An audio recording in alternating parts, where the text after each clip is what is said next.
Hello my guys, it's another Okelo again and welcome to College Store. Today our topic is very late. We're going to be talking about the role of parenthood or the role of parents in sexuality among teens. So first, it's very sad that parents wait upon teachers to bring these issues or to tackle these issues in school, and yet teachers also shy away from sharing them or tackling them. So for instance, I'll give you a brief story.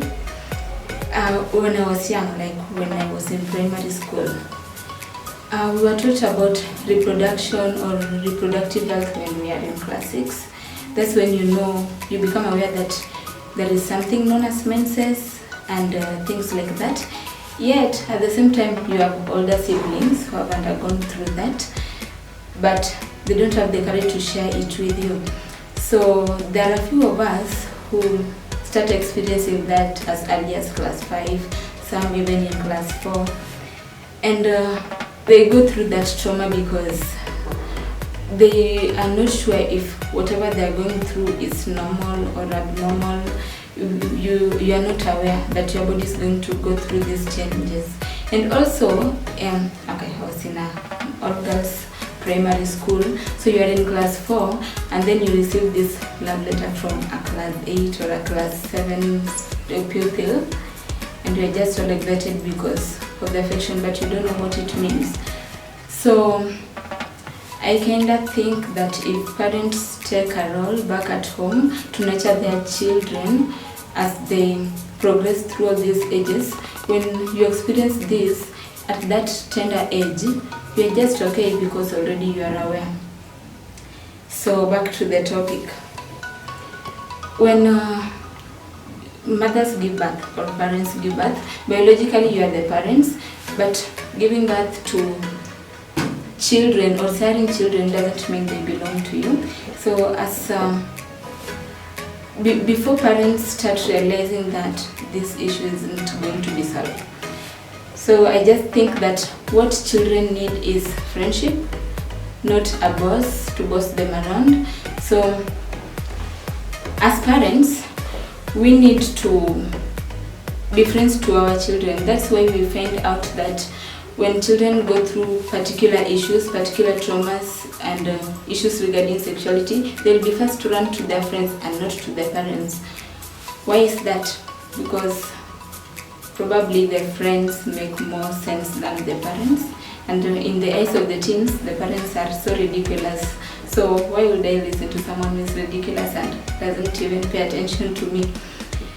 My friends will listen to me and put my thoughts into attention. They will also give me a sense of responsibility to make me feel that my life belongs to me and not to someone else. So that's the first shot I think as parents they need to make. When upbringing our children, the first thing that normally happens is we find that parents try to boss around their children.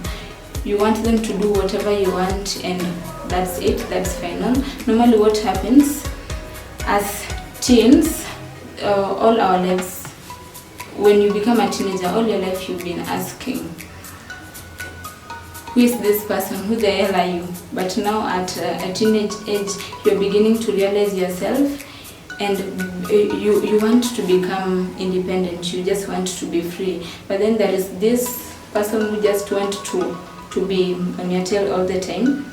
It's kind of irritating. So that's where you find teenagers become rebellious, and even if they know that whatever you are trying to tell them, your advice makes sense, they'll still try to do the reverse of what you are asking. Reason being, they want to feel independent and to feel the freedom. How does it feel? So just so I don't sound rebellious to their parents and like a hater, I really appreciate the love parents do and all that and the love and care.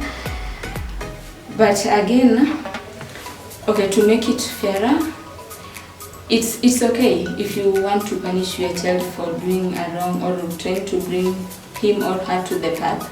There are various ways of doing this rather than making him feel that your decision is final.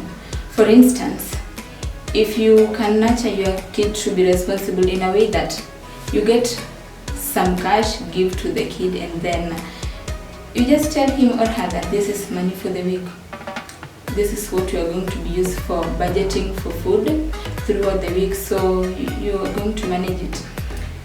Then, under normal circumstances, the child is going to misuse this money or spend it anyhowly, but that's the point. Make him or her feel that if you misuse this, at the end of the day, we are going to stay hungry. So the child will learn that I'm responsible for this money and I have to manage it, otherwise we're going to stay hungry throughout. So children, basically, they don't listen to what you tell them. This is one mistake that parents do. You behave in a certain way and then tell your kids to behave in a certain way. They won't listen to what you're saying because they are more visual, so they pay more attention to the actions of their parents. They will be watching and paying so much attention to what is mom doing, what is dad doing, are they relating to each other. So if you want to bring your child in a certain way that you'll be proud of, the first thing to do is to nurture yourself or upbring yourself. They don't need nursing. What they need is for you, because they will be watching closely to you. If you behave in this certain way, bring up yourself in a way that you are proud of yourself, you're proud of how you are, then your child is going to copy it. That's why you find most times if you have a child in the house, at some point in time, you just out of nowhere, the child is imitating what you did some time back. And okay, parents also, we get angry and hit our children when they do like the exact thing that I did. But when my child does it, it becomes so irritating. Why? Because I'm just so irritated that this child is becoming like me. That's what you don't like in yourself. That's why you need to nurture that part. This time you said this child is either becoming like me or is becoming differently worse, according to me, differently worse. So I become so angry and beat this child out of nothing. You don't even tell him or her that the reason as to why this is wrong. First of all, you can't tell him or her why this is wrong, and yet he sees you doing this. Again, it's very important that in the upbringing of children, we nurture them to be so general, like not in a specific sense of identity. That way, the child will grow up open to ideas of different things and not wanting to be somebody else. The child will grow up wanting to just be himself, and at the same time giving his all in whatever he's doing and not trying to imitate some celebrity or someone else is doing these things. So that's very important, and I think that parents play a very critical role in sexuality among the teens, and that's what contributes to the mess among the adolescents. Otherwise, thank you for watching. See you again next time.